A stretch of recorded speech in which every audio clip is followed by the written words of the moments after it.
Hi friends, welcome to Healthy Cooking Channel. இந்த வீடியோல நம்ம இன்னைக்கு சுவையான கவளை மீன் குழம்பு எப்படி செய்யலாம்னு பார்க்கலாம்.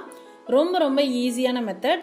அது மட்டும் இல்ல நம்ம எப்பவுமே மீன் குழம்பு முத நாள் செஞ்சுட்டு மறுநாள் சாப்பிட்டோம் அப்படினா இன்னும் டேஸ்ட் சூப்பரா இருக்கும். பழசாக ஆக தான் அதோட டேஸ்டும் அதோட ஃப்ளேவரும் நல்லா வரும். வாங்க எப்படி செய்யலாம்னு பார்க்கலாம். ஃபர்ஸ்ட் அதுக்கு ஒரு மசாலா ரெடி பண்ணிக்கலாம். அதுக்காக கடாயில 1 டீஸ்பூன் அளவுக்கு எண்ணெய் விட்டுக்கோங்க. எண்ணெய் சூடானதுக்கு அப்புறமா 1/4 டீஸ்பூன் கடுகு வெடித்ததுக்கு அப்புறமா 3/4 டீஸ்பூன் சோம்பு, 3/4 டீஸ்பூன் சீரகம், அடுத்ததான் கூடவே 1/4 டீஸ்பூன் வெந்தயம், 3/4 டீஸ்பூன் மிளகு, இதெல்லாத்தையும் சேர்த்து எண்ணெயில நல்லா பொரிய விட்டுக்கோங்க. அடுத்ததான் கருவேப்பிலை, 1 முழு பூண்டு உரிச்சு சேர்த்துக்கோங்க. 2 கைப்பிடி அளவு சின்ன வெங்காயம். உங்களுக்கு கிரேவி எந்த அளவுக்கு வேணுமோ அந்த அளவுக்கு வெங்காயம் சேர்த்துக்கலாம். வெங்காயம் பாதி அளவு வதங்கி வந்ததுக்கு அப்புறமா 2 டேபிள் ஸ்பூன் அளவுக்கு துருவின தேங்காய் சேர்த்து கொஞ்சம் அதோட கலர் மாறுற அளவுக்கு வதக்கி எடுத்துக்கணும். இப்போ இது நல்லா ஆற விட்டுட்டு மிக்சர் ஜார்ல சேர்த்துக்கலாம். சேர்த்துட்டு தண்ணி விட்டு கொஞ்சம் பேஸ்ட் போல அரைச்சு எடுத்துக்கோங்க. அடுத்ததான் நம்ம மீன் குழம்பு எப்படி செய்யலாம்னு பார்க்கலாம். எந்த பாத்திரத்துல செய்ய போறோமோ அந்த பாத்திரத்துல 2 டேபிள் ஸ்பூன் அளவுக்கு நல்லெண்ணெய் விட்டுருக்கேன். நான் இன்னைக்கு நல்லெண்ணெய், தேங்காய் எண்ணெய், கடலெண்ணெய் எதில் வேணாலும் செய்யலாம். உங்களுக்கு எது ஃப்ளேவர் பிடிக்குமோ அதில் செஞ்சுக்கலாம். எண்ணெய் சூடானதுக்கு அப்புறமா தாளிப்பு வடகம் சேர்த்துட்டு 2 பச்சை மிளகாய், 2 கொத்து கருவேப்பிலை, 1 கைப்பிடி அளவு சின்ன வெங்காயம், இதெல்லாத்தையும் சேர்த்து நல்லா வதக்கிக்கோங்க.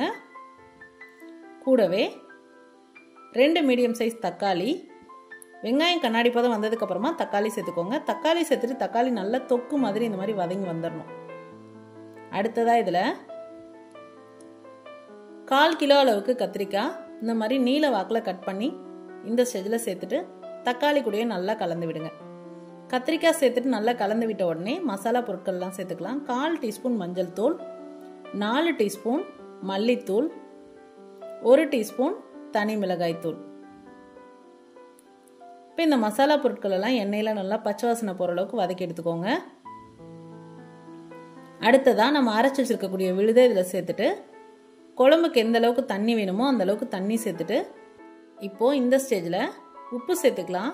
உப்பு வந்துட்டு 1 டேபிள் ஸ்பூன் அளவுக்கு சேர்த்திங்க அப்படின்னா கரெக்டாக இருக்கும். நல்லா கலந்து விட்டுக்கோங்க. இப்போ இது நல்லா கொதிச்சு வரட்டும்.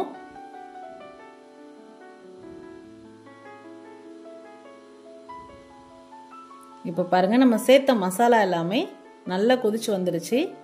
இந்த ஸ்டேஜில் புளி ஒரு பெரிய எலுமிச்சப்பழம் சைஸ் அளவுக்கு புளியை ஊற வச்சு அதோட தண்ணியை வடிகட்டி இதில் சேர்த்துருக்கோம். சேர்த்துட்டு புளி தண்ணியோட பச்சை வாசனை போகிற அளவுக்கு நல்லா கொதிக்க விட்டு எடுத்துக்கணும்.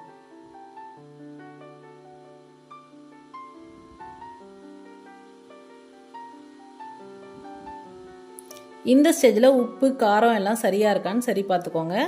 ஏன்னா அடுத்தது நம்ம சுத்தம் பண்ணி வச்சுருக்கக்கூடிய மீன் துண்டுகளை அதில் சேர்க்க போகிறோம். அதனால் அதுக்கு முன்னாடியே எல்லாம் சரி பார்த்துக்கோங்க.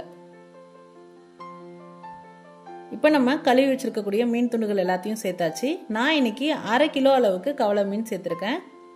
மீன் குழம்புல முழுகிற அளவுக்கு அழுத்தி விட்டுட்டு ஓப்பன் பேன்லேயே வச்சு 5 நிமிஷம் வேக வைங்க. மூடி போட வேண்டாம்.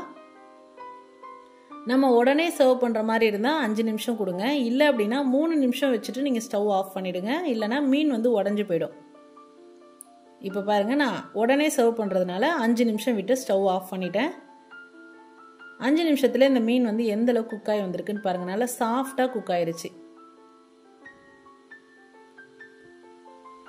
இந்த சுவையான மீன் குழம்பு சூடான இட்லி, தோசை, அதுக்கப்புறம் சூடான சாதம், இது எல்லாத்துக்குமே அட்டகாசமான காம்பினேஷனாக இருக்கும். ட்ரை பண்ணி பார்த்துட்டு உங்களோட கமெண்ட் மறக்காம சொல்லுங்க ஃப்ரெண்ட்ஸ். இது போன்ற ஹெல்தி ரெசிபிஸ்க்கு மறக்காம ஹெல்தி குக்கிங் சேனலை சப்ஸ்கிரைப் பண்ணுங்க. இந்த வீடியோ உங்களுக்கு பிடிச்சிருந்தா லைக் பண்ணுங்க, ஷேர் பண்ணுங்க, கமெண்ட் பண்ணுங்க. தேங்க்ஸ் ஃபார் வாட்சிங்.